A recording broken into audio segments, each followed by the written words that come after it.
کچھ آیات میننگ کے ساتھ سنا دیجئے، جزاکم اللہ واسع. میں انشاءاللہ ضرور سناتا ہوں. الحمدللہ رب العالمین والصلاة والسلام علی سید الانبیاء. اللہ تعالیٰ قرآن مجید میں فرماتا ہے الف لام میم ذالک الکتاب لا ریب فیہ.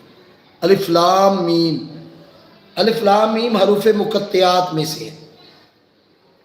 حروف مقطعات میں سے ہیں. اس کے معنی اللہ جانتا ہے اور اس کا رسول جانتا ہے، لیکن یہ حروف مقطعات الف لام میم بڑی عظمت والے حروف ہیں.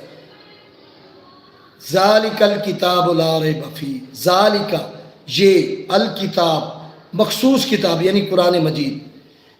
اگر یہ ال جو لگا ہے نا، ال یہ اسم معرفہ کی پہچان ہے کہ مخصوص کتاب کی بات ہو رہی ہے، یعنی قرآن کی بات ہو رہی ہے. یہ قرآن ذالک الکتاب لا ریب فیہ ایسی کتاب ہے، یہ کتاب ایسی کتاب ہے، قرآن مجید ایسی کتاب ہے لا ریب فیہ جس میں کوئی شک